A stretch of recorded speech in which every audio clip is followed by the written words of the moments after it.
In the late 1970s, nestled in a quiet valley surrounded by dense woods, the town of Morgan's Hollow felt almost forgotten by time. It was the kind of place where everyone knew everyone, where secrets were buried under years of familiarity and small-town loyalty. But peculiar rumor had been haunting the place, whispered among townsfolk and passed down through generations. It was said that every 13 years, a child would go missing. They would vanish without a trace, leaving no clue, no evidence of foul play, just an agonizing emptiness that the families had to endure. For decades, the mystery had haunted Morgan's Hollow, casting a shadow over an otherwise quaint town. The cycle was due again in 1979. Kids in the town didn't talk about it much, but they knew. Their parents' nervous glances and the stern warnings not to go out after dark were a silent acknowledgement of the sinister pattern. Sarah Weaver, an 11-year-old girl, heard the stories from her older brother, Tim. He loved scaring her, spinning exaggerated tales of the cursed woods surrounding the town, where, he claimed, the missing kids were dragged off by some thing that waited in the trees. But this year, things felt different. Even Tim was acting strangely quiet about the whole thing, his usual teasing replaced by a nervous edge that Sarah had never seen before. One cold October evening, Sarah and her best friend, Katie, walked home from school along the road that bordered the woods. The trees seemed thicker, darker, and more oppressive than usual. As they hurried along, Sarah thought she saw something move just beyond the tree line, a pale shape darting between the shadows. She told herself it was just a deer, but Katie looked over her shoulder with wide eyes and whispered, "Did you see it too?" They quickened their pace, glancing back at the woods, the hairs on the backs of their necks standing on end. That night, as Sarah lay in bed, she couldn't shake the feeling of being watched. She was drifting into an uneasy sleep when she heard a scraping sound outside her window. Slowly, she sat up, staring into the dark, her breath hitching. The scratching continued, faint but deliberate, like nails dragged across the glass. She mustered the courage to peek through her curtains, but there was nothing there, just her reflection and the twisted branches of the old elm tree outside her window. She climbed back into bed, telling herself it was just her imagination, but the uneasy feeling lingered. The next day at school, the teachers seemed unusually tense, their faces drawn and pale. There were rumors that another kid, Benji Pruitt, hadn't shown up to class. By lunchtime, the whispers turned into full-blown panic as parents arrived, pulling their kids from school early. Benji was gone, vanished sometime in the night, his parents hysterical and inconsolable. Sarah felt a cold dread settle over her. She couldn't help but think of the shadow she and Katie had seen in the woods. As the days went by, the town was gripped by fear. Parents kept their kids indoors, and the streets were deserted by nightfall. Still, the search parties combed the woods for Benji, scouring every inch of the forest, but there was no trace of him. No footprints, no signs of struggle, just an unsettling silence that seemed to grow thicker, heavier, the deeper they went. One evening, Sarah's father came home from one of the searches, looking more drained and defeated than she'd ever seen him. She overheard him whispering to her mother, his voice trembling. "We found something. Strange. A clearing deep in the woods, far off the trail. It was covered in small handprints, dozens of them, pressed into the dirt." Her mother gasped, but her father continued, "And there were bones. Not animal bones, small ones, like they belonged to children." Her mother shushed him quickly, noticing Sarah peeking from the top of the stairs. Sarah pretended not to have heard, but that night, her dreams were filled with twisted trees and tiny, grasping hands reaching out from the ground. She awoke in a cold sweat, her skin prickling with an overwhelming sense of dread. As Halloween approached, the townsfolk's anxiety reached a fever pitch. They knew the pattern. When a child disappeared, another would soon follow. People were whispering about an old tale, a legend dating back to the town's founding. It was said that Morgan's Hollow was cursed, that something had happened in the woods long ago, a dark pact with something ancient and hungry. The townspeople would speak of the Watcher, an eerie presence that stalked the woods, demanding a sacrifice every 13 years. Some said it was the spirit of a man who'd been hanged unjustly, left to die alone in the forest, his rage staining the land. Others believed it was something far older, a force beyond human understanding. On Halloween night, the air was thick with fear and tension. Families huddled indoors, doors locked and curtains drawn. but Sarah couldn't shake the feeling that something was watching her. She looked out her window into the night and saw it. The pale shape again, standing just beyond the tree line, its figure barely illuminated by the moonlight. It was too far to see clearly, but she could feel its gaze, a chilling intensity that made her shiver. She backed away from the window, her heart racing, but she couldn't resist looking back once more. The figure was gone. The next morning, Katie didn't show up at school. The whole town went into a panic, with search parties gathering at dawn to comb through the woods again. Sarah's heart ached with guilt, thinking that if she'd told someone about the figure she'd seen, maybe Katie wouldn't be gone. But part of her knew it wouldn't have mattered. Whatever was taking the children had a power beyond anyone's control. Days turned into weeks, and the townsfolk returned to their routines, trying to pretend that life could go back to normal. But the lingering sadness and fear remained, an unspoken understanding that the curse was real, and it was far from over. 13 years later, another child would vanish, then another. A cycle that continued, leaving a trail of sorrow and mystery that would haunt Morgan's Hollow for generations. To this day, locals avoid the woods, and parents warn their children never to venture too close. Some say if you listen closely, you can hear the faint laughter of children, carried on the wind, calling from deep within the trees, their voices twisted and lost to time.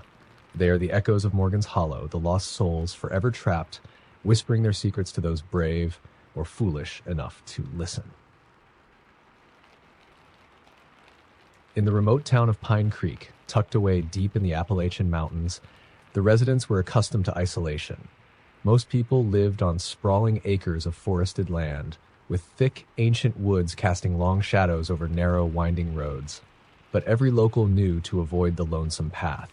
It wasn't marked on any map, yet people claimed it snaked through the woods like an old scar. They said it was cursed, and anyone who strayed onto it after dark would never come back the same.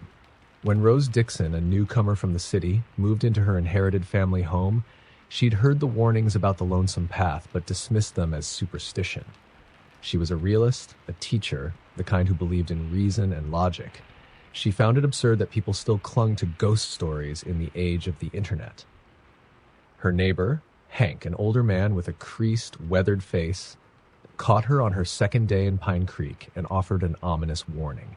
"Keep clear of the woods after dusk," he said, his voice a gravelly whisper. "Especially that trail near the edge of your property." Rose chuckled, brushed him off, but noticed the worried look in his eyes. One Friday evening, after unpacking for hours, Rose decided to unwind with a walk.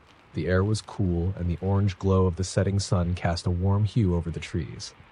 Her property bordered the infamous Lonesome Path, though she hadn't realized it at first.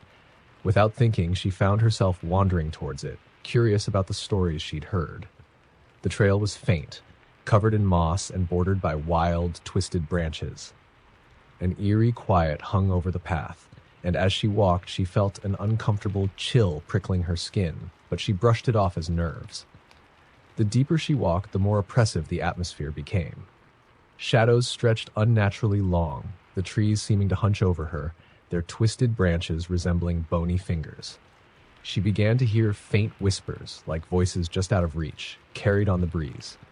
Her heart started to beat faster, but she shook her head, rationalizing that it was her imagination playing tricks on her. The stories she'd heard were getting to her, that's all. Then, as the last light of day faded, Rose saw something ahead, a figure in the distance, hunched and motionless as if waiting. She froze, squinting to make out the shape. It looked human, but wrong somehow. Its limbs were long and gaunt, stretched out in a way that didn't seem possible. She could feel its eyes on her, though she couldn't see its face. As she took a shaky step backward, she heard something else, a soft, shuffling sound, like feet dragging through leaves, but the sound was coming from behind her. She spun around, heart racing, but saw only trees. When she turned back, the figure was closer. She hadn't seen it move, but it was unmistakably nearer, its head tilted at an unnatural angle. She took a step back, her breaths coming in shallow gasps, and that's when she heard the voice. "Rose," it called, barely a whisper, but unmistakably her name. It came from the figure, its voice a hollow, raspy echo. "Rose, come closer." Her legs trembled, but she couldn't move. She felt rooted to the spot, every fiber of her being screaming to run, yet somehow compelled to stay. The figure took another step, then another, each movement impossibly slow, as if it were savoring the fear pulsing through her. It called her name again, that voice hollow, echoing, a sound that felt as if it would cling to her soul forever. Finally, she forced herself to turn and run. The forest was darker now, shadows thickening around her, and the path she'd followed seemed to twist and turn, leading her in directions she didn't recognize. She could still hear it, that shuffling, dragging sound, growing closer, relentless. No matter how fast she ran, it was there, right behind her, calling her name in that haunting whisper. Just as she thought she'd lose her mind, she stumbled, falling hard against a tree trunk, her breath ragged and panicked. She turned, her back against the tree, and there it was, standing no more than a few feet away, its face finally visible in the dim light. It looked like her. The face staring back at her was an older, distorted version of herself. Pale, eyes sunken and hollow, with a twisted, joyless smile that stretched across cracked lips. The creature raised a finger, beckoning her closer, that terrible grin widening. "Come home, Rose," it whispered. "Come home." The shock snapped her from her trance, and she scrambled to her feet, stumbling back along the path, never looking behind her. When she finally burst out of the woods and onto her property, she collapsed, too terrified to turn around, her eyes fixed on the lights of her house. Only when she was safely indoors, with the door locked and bolted, did she dare to look back through the window. The woods were silent, unmoving, no sign of the creature. Over the next few days, Rose tried to convince herself it was a hallucination, a trick of her imagination, fueled by exhaustion and the eerie stories of the town. But strange things began happening in her house. At night, she'd hear footsteps echoing in the halls, slow and deliberate. She would catch glimpses of movement in the mirrors, shadows flickering behind her, too quick to catch but unmistakable. Then, one night, she heard the voice again, her own voice, calling her name right outside her bedroom door. She knew she couldn't ignore it any longer. With trembling hands, she opened the door, her heart pounding in her chest. There, in the darkness, stood the creature, its face inches from hers, the twisted smile wider than ever. "Come home," it whispered, reaching out with a cold, bony hand. In a blur of panic, Rose ran, fleeing her home, abandoning her belongings and car, stumbling into the night until she reached the safety of the town center. She told the townsfolk what she'd seen, her voice shaking, tears streaming down her face. They listened quietly, nodding, but there was no shock, no disbelief in their eyes, only resignation. The townspeople helped her leave Pine Creek, but before she left, Hank approached her, his face grave. "The lonesome path never lets you go, Rose," he said. "It takes a piece of you, keeps it waiting. It'll call you back someday." Years later, far away from Pine Creek, Rose still hears the voice sometimes, late at night in her dreams. It calls to her from the dark, whispering her name, that same terrible invitation, pulling her back to the lonesome path. In the isolated town of Stillwood, deep in the Maine wilderness, there was a tradition that every local followed without question. Every year as fall turned to winter, each household placed a single candle in their window on the night of the first snow. No one seemed to know exactly when or why the tradition had started. They just knew it was necessary. "Keeps the darkness away," the elders would say, though they never clarified what that meant. Kate Miller had lived in Stillwood for only 6 months. She had moved there for the peace and quiet, looking to escape the rush of city life. She was skeptical of the local superstitions, especially the insistence on the candle night. She chalked it up to small-town folklore, something people clung to out of habit. But as winter approached, her neighbors grew increasingly nervous, reminding her multiple times not to forget the candle. On the evening of the first snowfall, Kate was surprised to find a candle waiting on her doorstep, left there by her elderly neighbor, Mrs. Hartley. "Just in case," she said, her face pale and eyes wide. "Please, put it in your window and light it as soon as the snow begins." Kate thanked her, but didn't intend to use the candle. That night, as snowflakes began to fall softly against the darkened sky, Kate sat in her living room, her home the only one on the block without a candle glowing in the window. She watched the snow silently blanket the streets outside, feeling strangely isolated. It was around midnight when she first heard the knocking. 3 distinct taps on her front door, sharp and rhythmic.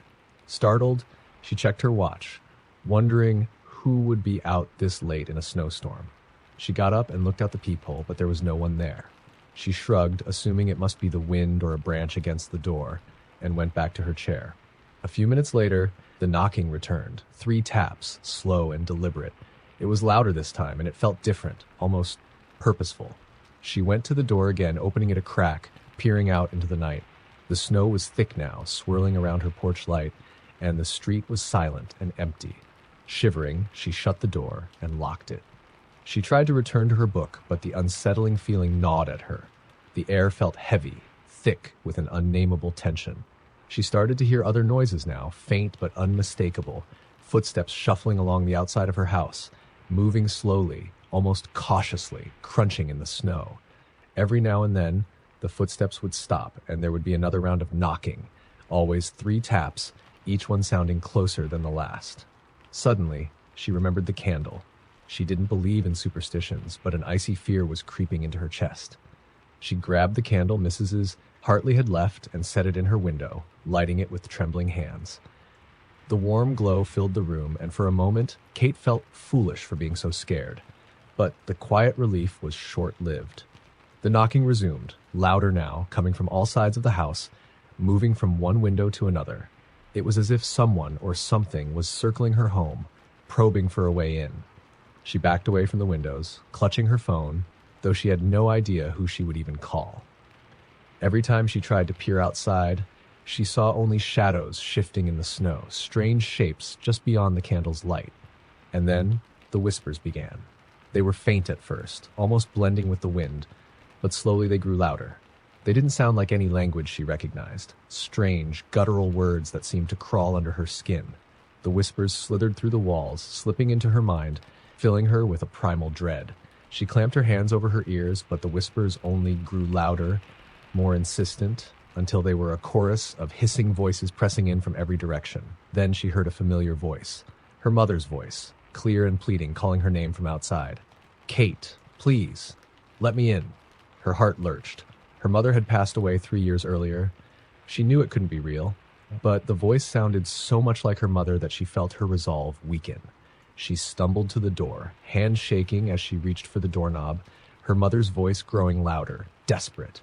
"Please, Katie, let me in. It's so cold out here." As her fingers grazed the cold metal of the doorknob, a sudden wave of clarity hit her. She pulled her hand back, terrified. Whatever was outside, it wasn't her mother. In the silence that followed, the whispers stopped, replaced by a deep, guttural growl, low and rumbling, vibrating through the walls. The candlelight flickered, and she felt an overwhelming urge to snuff it out, as if something outside was demanding it. The shadows pressed closer to the windows, taking on forms that seemed almost human, but twisted, distorted.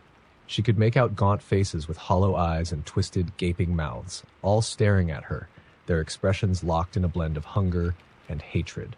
The scratching started then, nails scraping against the windows, dragging slowly across the glass, leaving thin, jagged lines. The faces pressed closer, eyes wide, hungry and unblinking. Then, without warning, the scratching stopped.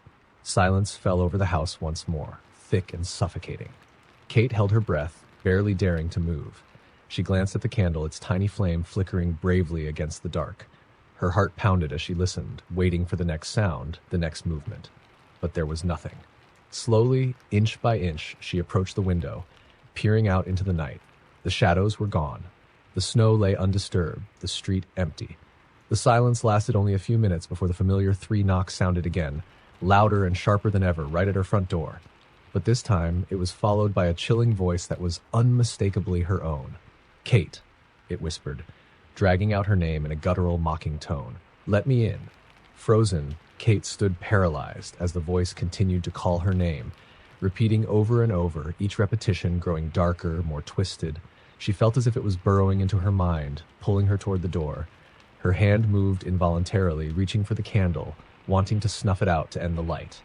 But in a final act of will, she yanked her hand away and grabbed the candle, clutching it like a lifeline.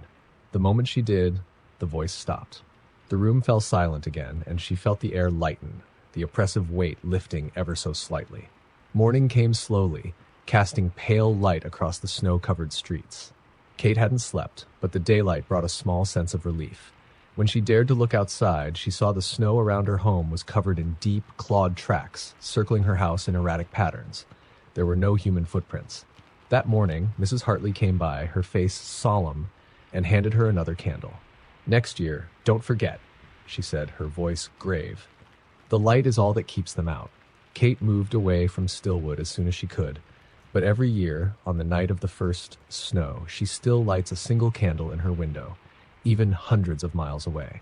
And though she tries to forget the horrors of that night, she knows they're still out there, roaming the dark, waiting for the one night they're invited back inside.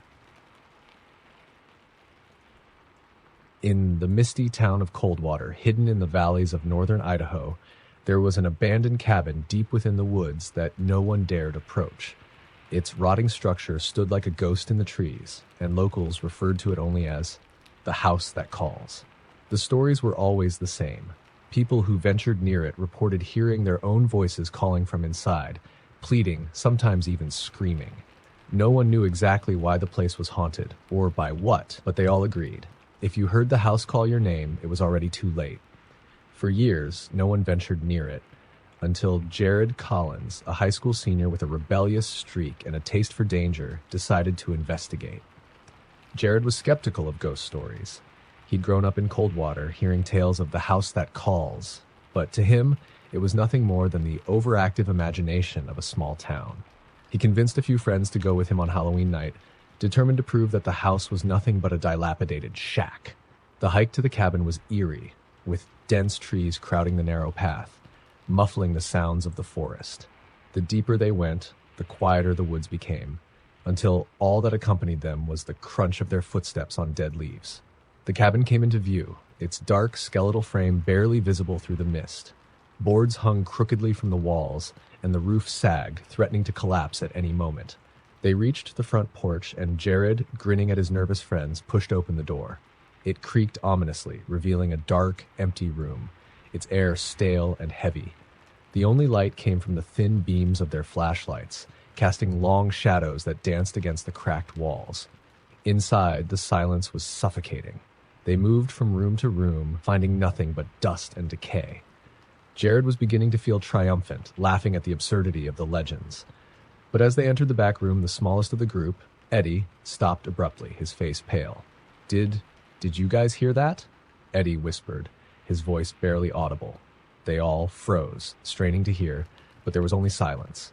Jared rolled his eyes, but then he heard it too, a faint whisper coming from somewhere deeper in the house. It was his voice. "Help, please." The voice sounded weak, almost strangled, echoing from somewhere upstairs. The others looked at him, their eyes wide with fear. Jared swallowed hard, the smug grin fading from his face. "That's not funny," he muttered, thinking one of his friends was playing a prank. But they all shook their heads, terror etched in their expressions. "Help! I'm trapped." The voice called again, this time louder, more desperate, unmistakably his own voice, coming from somewhere above. Jared's heart pounded as he looked toward the staircase. The house was so small that he knew they'd already seen every room. But there it was, a staircase leading upward that hadn't been there when they'd first entered. It seemed to wind up into darkness, the steps uneven, warped with age. Something in him told him not to go up, but he felt compelled, almost as if his own voice were pulling him. Without a word, he climbed the stairs, his friends close behind, their flashlights trembling. The stairs creaked underfoot, and the higher they climbed, the colder the air became, filling with the faint, metallic smell of rust or old blood. At the top, he reached a door. The voice on the other side was now a scream, echoing with an unearthly agony that made his skin crawl. "Please! Help me! Please!" Against every instinct, Jared opened the door. The room beyond was pitch black, but his flashlight revealed walls covered in strange, scratchy writing. Phrases like, "I'm still here," and "You can't leave," were scrawled across the walls, overlapping one another in a chaotic frenzy. And then he saw them. Dozens of faces etched into the walls, some frozen in fear, others twisted in pain, all staring at him with hollow eyes. As his light passed over each face, the room filled with whispers. Some called his name, others wept, while a few laughed in cold, hollow voices that seemed to echo from every direction. "Jared?" His own voice came from behind him now, soft and pleading, right in his ear. He turned quickly, and there, just inches from his face, was a figure that looked exactly like him, same height, same hair, but with a twisted smile and eyes that were nothing but endless pits of darkness. "Help me? I'm lost. Can you find me?" the doppelganger whispered, its smile widening as it reached out a hand. Jared stumbled backward, but his friends were gone. The door was closed, and the whispers grew louder, the voices piling on top of each other in a chaotic crescendo. Every step he took seemed to close the distance between him and the figure, as if the room were shrinking, trapping him with it. He turned to run, his flashlight flickering, and as he did, he saw that the floor was now covered in thick, dark liquid that clung to his shoes, making every step harder than the last. The whispers turned to laughter, cruel and mocking, filling his mind, drowning out his thoughts. He managed to reach the door, flinging it open, but the staircase had changed. It spiraled down into endless darkness, far deeper than he remembered. Every instinct told him not to go, but behind him, the whispering figure approached, its voice echoing in his mind, repeating his own words in twisted, mocking tones. With no other choice, he descended the stairs, the darkness swallowing him with each step. The whispers grew louder, becoming screams, until he reached the bottom and found himself back in the same room. The door closed behind him, trapping him in a loop. He screamed, pounding on the walls, but his voice was swallowed by the darkness. Outside, his friends, unable to bear the fear, had run. By the time they reached the road, none of them could remember how they'd escaped or what they had seen. They only knew that Jared was still inside. For weeks, search parties combed the woods, but no trace of him was found. Eventually, they declared him a missing person. His disappearance yet another addition to the cabin's sinister legend. Years later, locals still warn of the house that calls, saying that if you stand outside it on a quiet night, you can hear Jared's voice, calling for help, pleading to be found. And sometimes, if you're unlucky, you'll hear your own voice echoing back, asking you to come inside, begging you to find it. And then you'll understand why no one ever leaves the house unchanged. Some say Jared is still there, trapped in the walls, a twisted shadow of himself, waiting for someone to answer his call. In the old fishing village of Black Hollow, there was a tale whispered by locals about the Singing Sea. The waters around Black Hollow had claimed countless lives over the centuries, and some people said that when the wind was just right, you could hear the voices of the lost drifting up from the waves, singing haunting melodies that called sailors to their doom. It was a well-known rule to avoid the shore on foggy nights when the singing was at its loudest. The townsfolk all adhered to the warning, except for Caleb, a fisherman who had moved to Black Hollow only a year earlier. He dismissed the legends as superstitions, laughed off the Singing Sea as a ghost story meant to scare newcomers.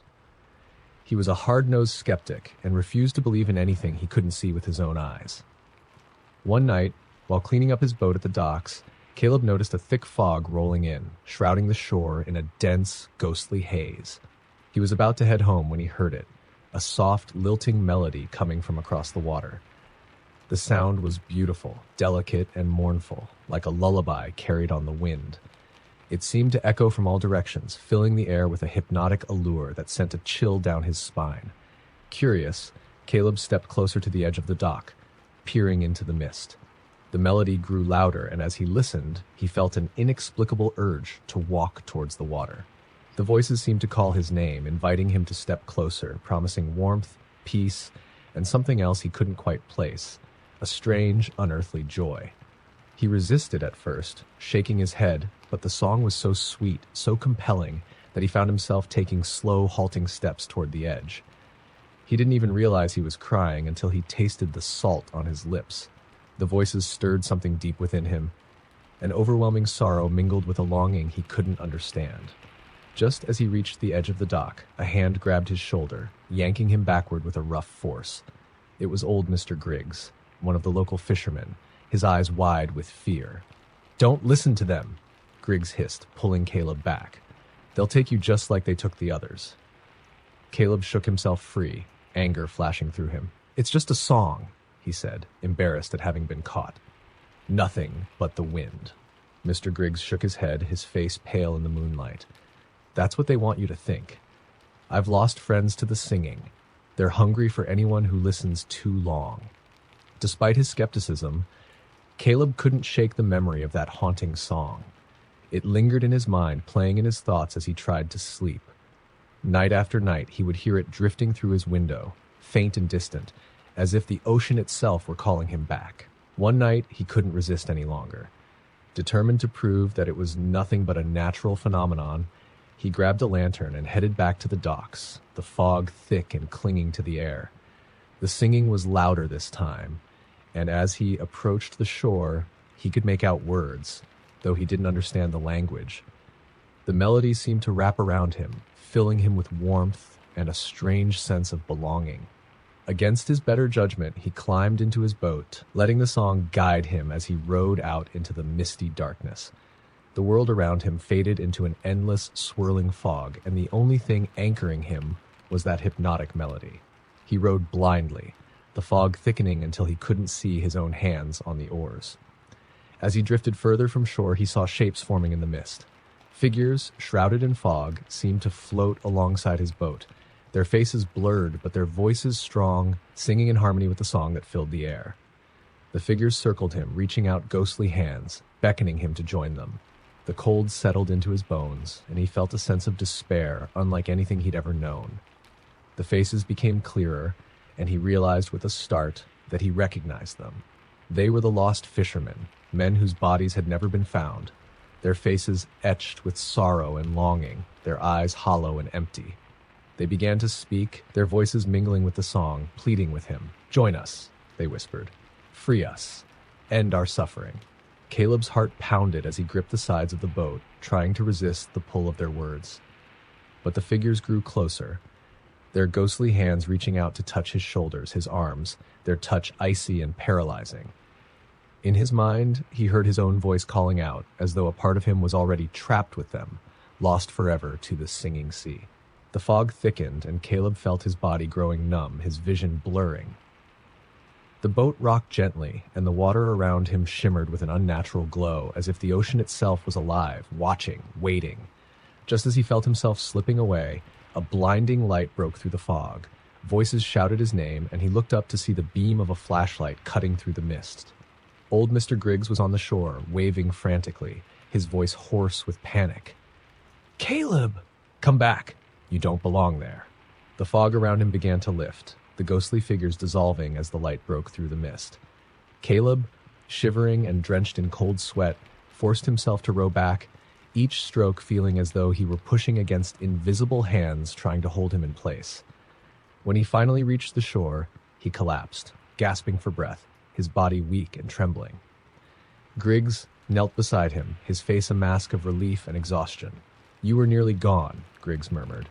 "The singing sea almost had you." After that night, Caleb never returned to the docks after dark, nor did he ever hear the song again. But he couldn't shake the memory of those faces in the fog, or the hollow voices that had called to him, pleading, begging for release. To this day, the people of Black Hollow warn visitors about the singing sea.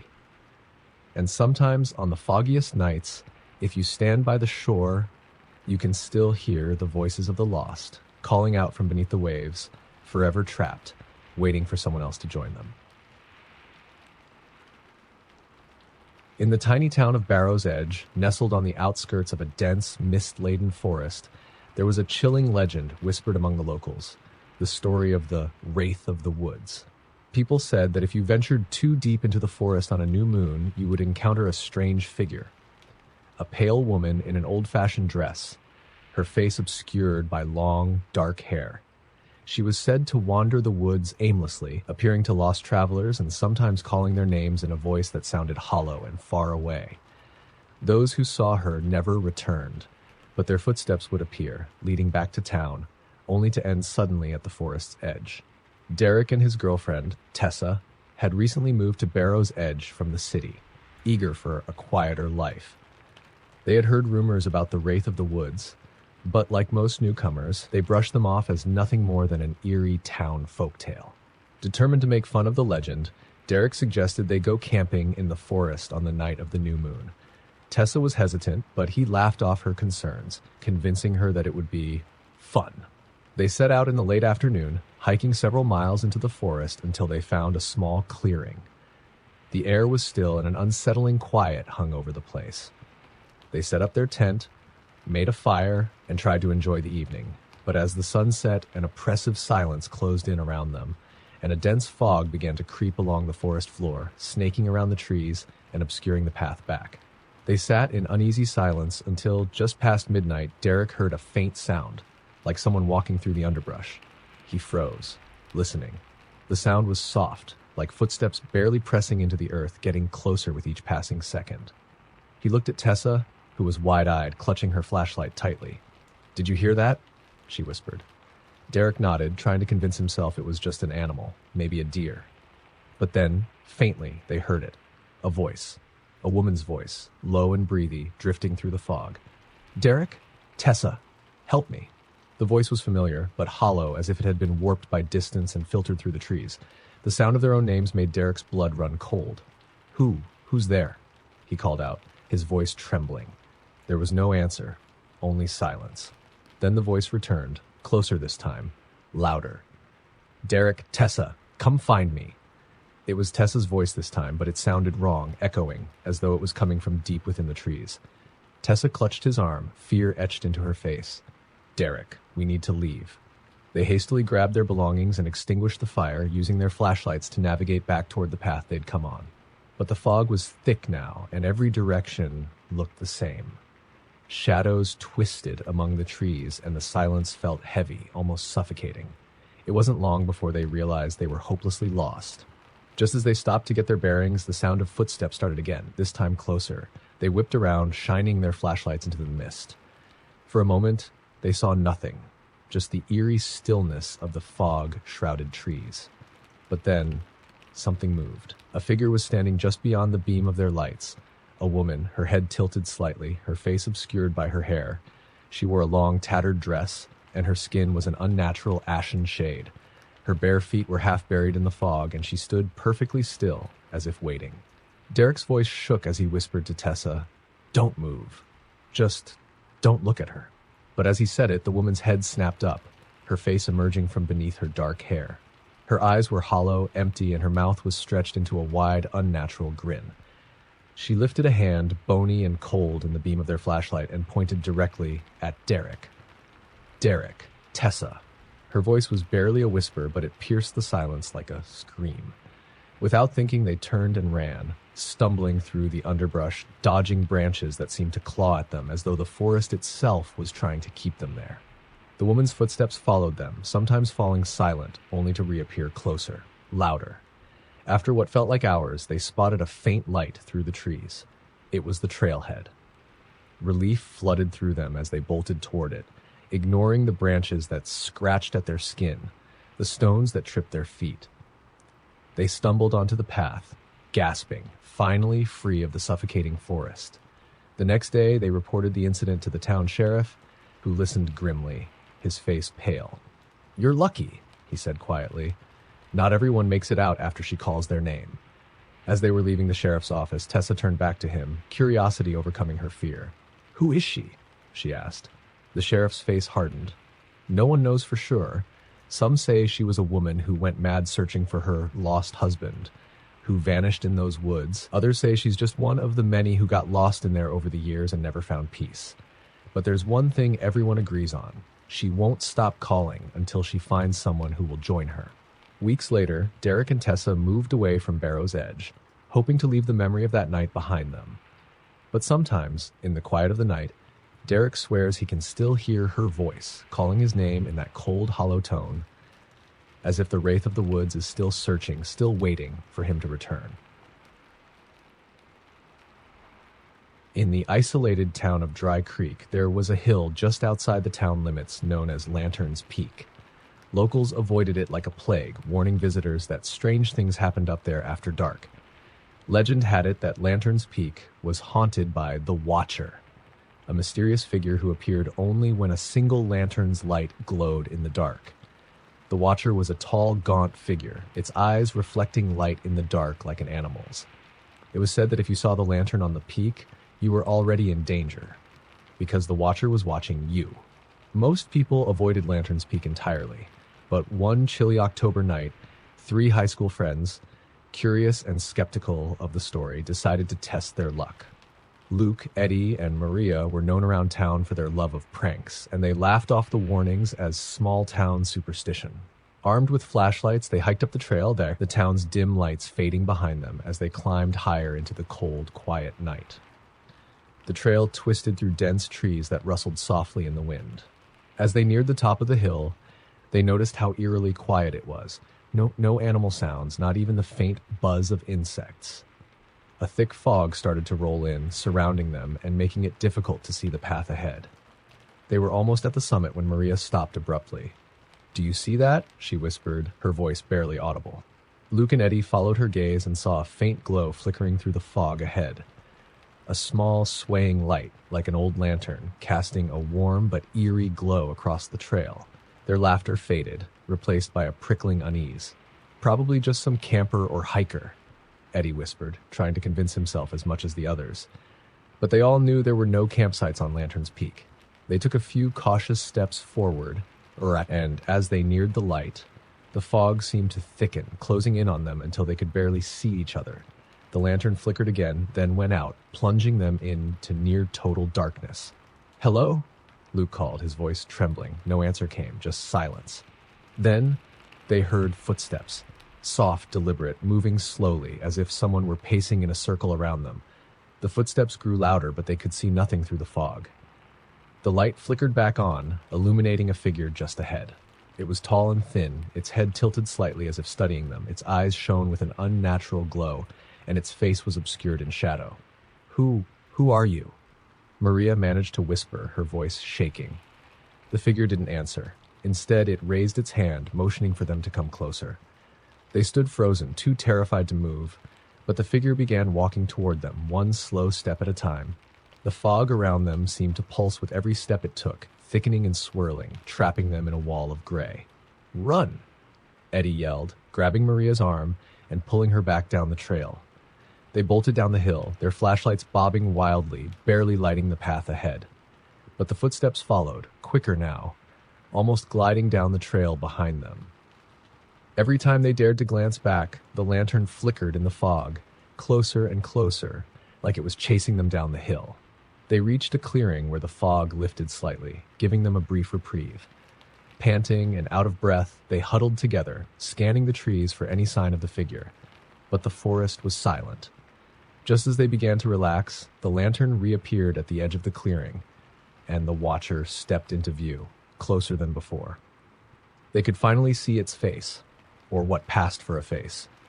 Its skin was pale and stretched tight over sharp, angular bones, its mouth a thin line twisted into a grim smile. And its eyes shone with an intensity that felt ancient, like they'd been watching for centuries. "Why are you running?" it said, its voice barely above a whisper, but echoing as if the words were crawling through the trees. They screamed and turned to run again, darting into the woods in a panic, losing all sense of direction. Branches scraped their faces, thorns snagged their clothes, but they didn't stop. The footsteps followed relentlessly, the light of the lantern bobbing in the darkness, closer each time they glanced back. After what felt like hours of running, they stumbled upon an old, abandoned shed, half hidden in the trees. With no other options, they threw themselves inside, barricading the door with an old plank and sinking to the ground, gasping for breath. The footsteps slowed outside, circling the shed and they could see the glow of the lantern flickering through the cracks in the wooden walls. The watcher began humming, a low, haunting melody that made their skin crawl. It walked around the shed, its footsteps dragging as if savoring their fear. The humming grew louder, filling the small space, pressing against their ears. Suddenly the footsteps stopped and everything went silent. They held their breath, straining to hear, hoping it had finally left. Then, without warning, the lantern's light appeared just outside the small, dusty window near the ceiling. They could see its face again, staring down at them, its mouth twisted into that horrible grin. "We see you," it whispered, its voice seeping through the walls, echoing in their minds. The light vanished, and the silence returned, but they didn't dare leave the shed. They sat huddled in the dark, waiting, terrified that at any moment the door would creak open and the watcher would be there, lantern in hand, waiting for them. Morning finally came, and with the first light of dawn, they emerged from the shed, shaken and exhausted.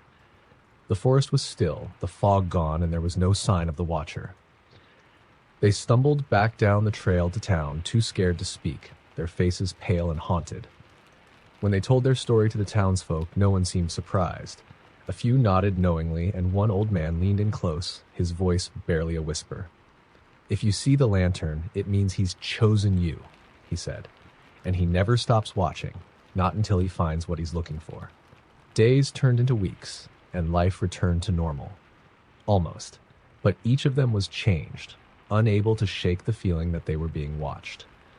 Sometimes, in the dead of night, they'd catch a glimpse of light out their window or hear the faint sound of footsteps outside their door.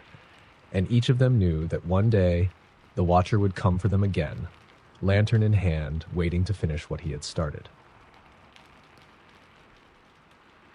The small town of Mill Hollow had one strict, unwritten rule: never enter the old silo on the edge of town. Sitting alone on a neglected patch of farmland, the silo was rusted and weather-beaten, covered in creeping ivy, and surrounded by an overgrown field that nobody tended.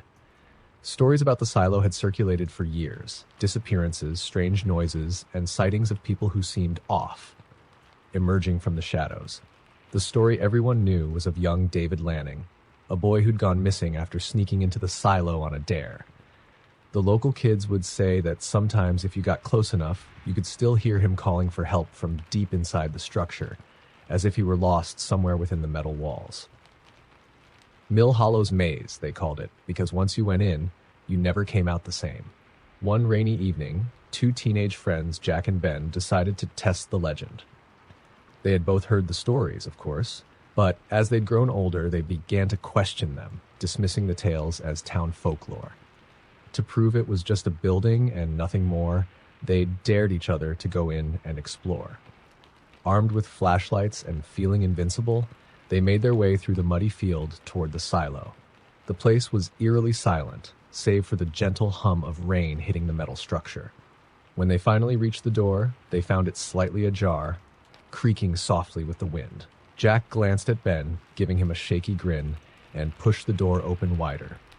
Inside, the air was thick with a strange metallic smell, and the light from their flashlights barely cut through the damp darkness.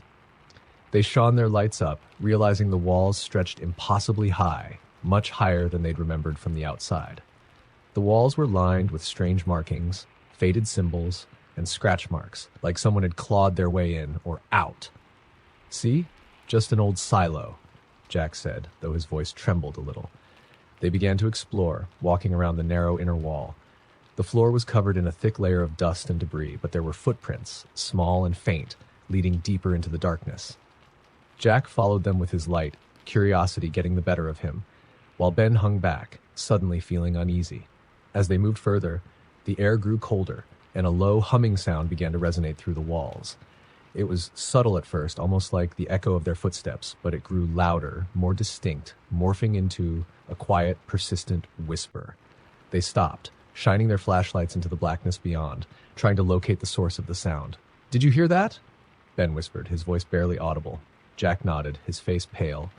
"Yeah, it sounds like someone talking." Just as the words left his mouth, a faint voice echoed through the silo. It was soft, trembling, and unmistakably that of a young boy. "Help me. I'm lost. Please." The voice seemed to come from every direction, bouncing off the metal walls, making it impossible to pinpoint its source. They glanced at each other, fear settling into their bones, but neither could bring himself to suggest turning back. Driven by a mixture of curiosity and dread, they continued forward, following the whispering voice deeper into the shadows. As they rounded a corner, the walls began to change. What had been plain, rusted metal was now marked with more symbols, crude shapes scratched into the walls, all spiraling toward a center point. The air grew colder still, and the whispering turned into a soft, rhythmic chanting, as though dozens of voices were speaking in unison, repeating words they couldn't understand. Then they saw it. Ahead, in the dim light, a figure stood in the middle of the path, facing away from them. It was small, hunched over and shivering, its clothes ragged and dirty. The figure's hair was matted, clinging to its head in damp clumps, and its hands hung limply at its sides. Jack's heart raced as he whispered, "David?" The figure didn't respond. Taking a shaky step forward, Jack reached out, his hand trembling. But as he got closer, the figure turned, revealing a face that looked eerily like David's. Yet not quite right. The eyes were wide and hollow, and the skin had an unnatural, sickly hue, as though he'd been underground for years. His lips were chapped and cracked, stretched into a haunting, twisted grin. The boy's voice was hollow, echoing through the silo. "I'm lost. Can you help me find my way?" Jack stumbled back, but before he could react, the boy moved, almost gliding toward him, his hand outstretched. A cold, clammy grip seized Jack's wrist, freezing him in place. Ben, paralyzed with fear, could only watch as the boy leaned in close, his grin widening to reveal teeth that were too sharp, too jagged. "You shouldn't have come here," the boy whispered, his voice twisting into something deeper, darker. "It's not just me who's lost, it's all of us. And now, so are you." The chanting grew louder, echoing off the walls in a deafening roar. Shapes began to appear in the darkness around them, dozens of shadowy figures emerging from the walls, their eyes reflecting the flashlight's beam, each face twisted in a silent scream. They reached out, their cold, bony hands grasping at Jack and Ben, their voices blending into a cacophony of whispers and cries. Panicking, Ben grabbed Jack's arm and yanked him free from the figure's grip, pulling him back toward the entrance. They ran, stumbling and tripping as the shadows closed in around them, the walls seeming to close in with every step. The chanting grew louder, filling their minds, drowning out their thoughts. The figures followed, gliding closer, reaching out with skeletal hands. Just as they reached the entrance, the door slammed shut, trapping them inside. They pounded on the metal, screaming for help, but their voices were swallowed by the darkness, lost in the echoing silence. And then, just as suddenly as it had started, the chanting stopped. The shadows melted away, and the figures disappeared. The silo was silent once more. Trembling, they pushed open the door and stumbled out into the night, gasping for air, their hearts pounding. When they looked back, the silo stood empty, silent, as if nothing had happened. They returned to town, shaken and pale, their minds reeling. They didn't speak of what they'd seen, but from that night on, they were never the same. Jack and Ben moved away soon after, leaving Mill Hollow behind. But others say that if you go to the silo on a rainy night, you can sometimes hear voices, lost souls calling out for help, trapped in the darkness, wandering forever in Mill Hollow's maze, waiting for someone new to join them. In the rural town of Willow's Rest, there was an old bridge that stretched over a narrow, fast-flowing creek. The bridge was called Miller's Crossing, named after a farmer who had gone missing years ago. The locals claimed that the bridge was haunted, that if you crossed it alone at night, you'd hear the quiet footsteps of someone trailing just behind you. They called it the Stalker of Miller's Crossing, and said it was the ghost of the farmer himself, looking for anyone foolish enough to wander too close. Curiosity got the best of two friends, Ella and Sam, who were spending their fall break in Willow's Rest with Ella's aunt. They'd grown up hearing about Miller's Crossing, but had always brushed it off as a spooky ghost story. Still, one late autumn evening, they found themselves daring each other to visit the bridge after dark. They laughed, feigning bravery, but deep down, each felt a flicker of dread as they made their way through the deserted streets toward the bridge, wrapped in scarves against the chilly night air. By the time they reached Miller's Crossing, the sun had fully set, and a heavy fog had settled over the creek, clinging to the ground and making it difficult to see. The bridge stretched before them, old wooden planks creaking as they took a hesitant step onto it. They paused, casting each other a look, before pressing forward, one step at a time. About halfway across, Ella stopped suddenly. "Did you hear that?" she whispered, gripping Sam's arm. They listened in silence, and there it was, a soft, almost imperceptible sound, like faint footsteps. It echoed behind them, keeping perfect rhythm with their own steps. Sam's pulse quickened, but he forced a smile, trying to appear unfazed. "It's just the wind. Or an echo, right?" Ella nodded, though her face was pale. They continued forward, but the footsteps followed, death growing louder with each step they took. The bridge seemed to stretch endlessly in the dark, and the fog was so thick now that they could barely see the other end. As they walked, the footsteps became faster, closer, as if someone, or something, was rushing up behind them. "Run," Ella whispered, her voice shaking. They bolted, sprinting toward the far end of the bridge, their footsteps pounding on the wooden planks. The sound behind them was faster now, louder, the steady, relentless beat of someone in pursuit. As they reached the end of the bridge, Ella dared to glance over her shoulder, just in time to see a dark shape moving through the fog. A tall figure with broad shoulders, wearing a tattered hat, its face hidden in shadow. They didn't stop running until they were clear of the bridge, gasping for air, their hearts pounding. They looked back, expecting to see the figure standing at the bridge's end, but there was nothing, only the empty stretch of planks disappearing into the fog. They laughed nervously, brushing off the incident, trying to convince themselves it was a trick of the light, maybe even their imagination. But as they turned to leave, Sam noticed something lying on the ground near his foot, a single wet footprint, large and unmistakable, as if someone had just taken a step toward them from the bridge. He showed it to Ella, and they stared at each other, uneasy, but said nothing, hurrying back to the warmth of Ella's aunt's house. That night, neither of them could sleep. As they lay awake, Sam's phone buzzed. It was a message from Ella. "Did you hear that?" He strained his ears, listening, and his blood ran cold. From outside, barely audible through the window, he heard it. The soft, steady sound of footsteps on the gravel outside the house, circling slowly, almost rhythmically. The footsteps stopped right below his window, and for a long moment, there was silence. He didn't dare move, barely breathing. Then he heard a gentle, scratching sound at the glass, like fingernails brushing against it. Sam's phone buzzed again. Look outside, bring himself to check, his mind racing as he wondered if Ella was awake, or if she, too, was hearing the sounds. After a few agonizing moments, the footsteps started up again, moving around the house until they faded into the distance. In the morning, he found Ella sitting at the breakfast table, her face pale, her eyes dark with lack of sleep. Without a word, she showed him her phone. There were no messages from her, and none from him on his phone either. Neither had sent the messages they'd received the night before. The following night, just as they were getting ready for bed, they heard it again. A steady, relentless set of footsteps on the gravel outside. This time it was louder, closer, as if it were trying to get their attention.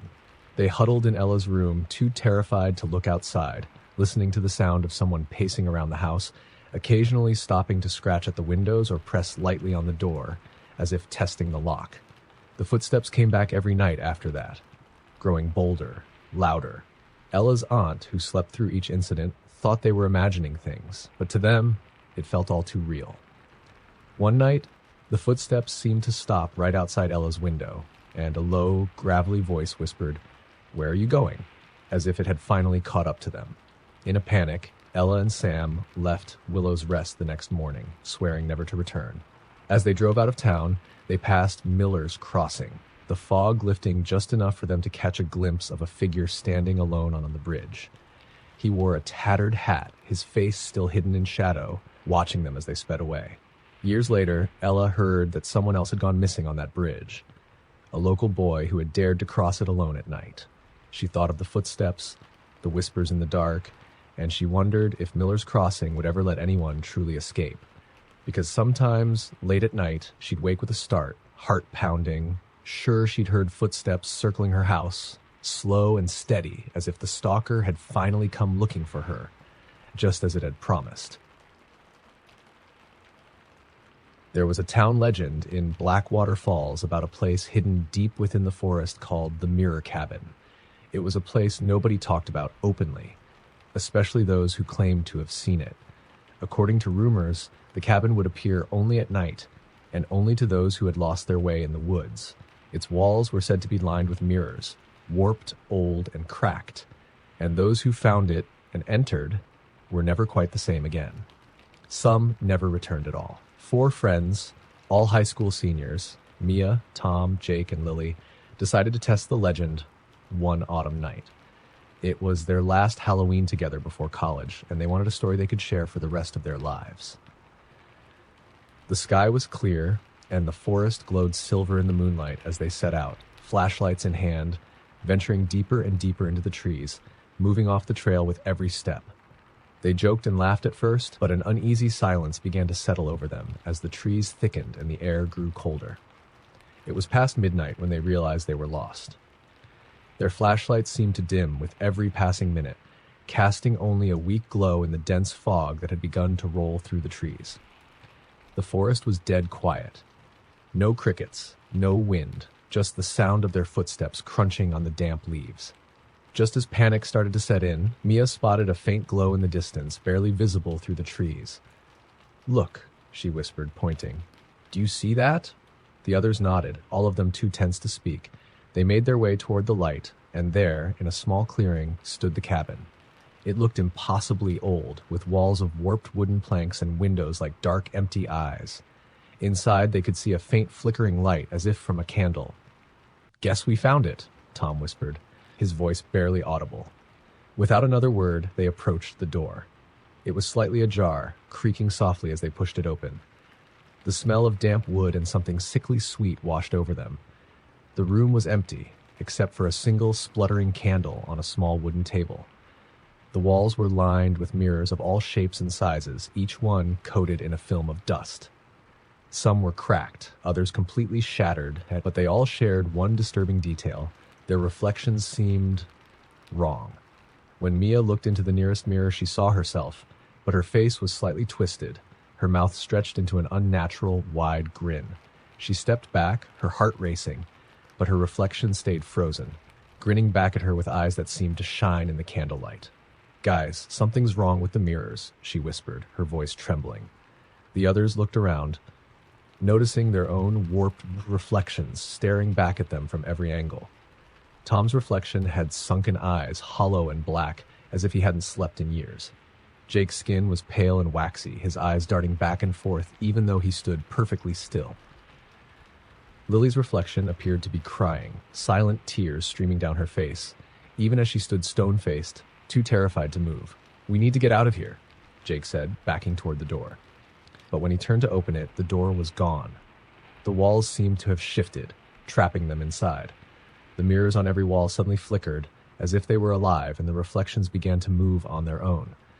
In Mia's mirror, her reflection's head tilted slowly, watching her with that eerie grin, its eyes glinting with malice. She couldn't look away, her own reflection's gaze holding her captive. It raised a hand and waved slowly, mockingly, as if it knew something she didn't. "Stop looking at them," Tom shouted, pulling Mia's arm, breaking her out of the trance. They turned away from the mirrors, huddling together in the center of the room, trying to figure out what to do. But as they moved, so did their reflections. They shuffled from mirror to mirror, mimicking them, but with slight, disturbing differences. Lily's reflection began mouthing words she couldn't hear, pleading silently with wide, frightened eyes. Tom's reflection twisted into a grotesque sneer, the dark circles under his eyes growing darker until they looked like empty pits. Don't look at them," Lily whispered, clutching Jake's arm. But the reflections grew louder, voices echoing in the small space, whispering things in hushed, chilling tones. The friends couldn't understand the words, but they felt a deep, creeping dread as the voices grew louder, as if the reflections were trying to tell them something, warning them of something terrible. "Just close your eyes," Mia said, squeezing her eyes shut. They huddled together, eyes closed, trying to block out the whispers that were growing louder, seeping into their minds, voices that seemed to come from inside their heads. They could feel their reflections watching, feel the weight of their gazes, sense the twisted smiles and dark, hollow eyes boring into them from every angle. Then, suddenly, the candle sputtered and went out, plunging the room into darkness. They stayed frozen, hardly daring to breathe, their eyes still closed tight. The whispers faded, and a heavy silence fell. After what felt like hours, Mia dared to open her eyes. The mirrors were gone, and so was the cabin. She and her friends stood alone in the forest, the moonlight casting long shadows across the trees. They looked at each other, their faces pale, their expressions haunted. They stumbled back through the forest in silence, not daring to speak until they reached the edge of town. Only then did Mia break the silence. "Did you see something in the mirrors?" she asked, her voice barely above a whisper. The others nodded, each of them avoiding the other's gaze, as if afraid they'd see something unnatural lurking there. They didn't speak about it again, not that night, not ever. But they were never quite the same after that. Sometimes Mia would catch a glimpse of herself in a mirror and swear she saw her reflection move on its own, just for a split second. She started covering all the mirrors in her room, unable to bear the feeling of being watched. Years later, Tom, Jake, and Lily each moved away, but Mia stayed in Blackwater Falls. She'd visit the forest sometimes, standing just at the edge, looking into the trees, wondering if the cabin was still out there, waiting for someone new to get lost. And every now and then, Late at night, when she caught her own reflection out of the corner of her eye, she could swear it was smiling.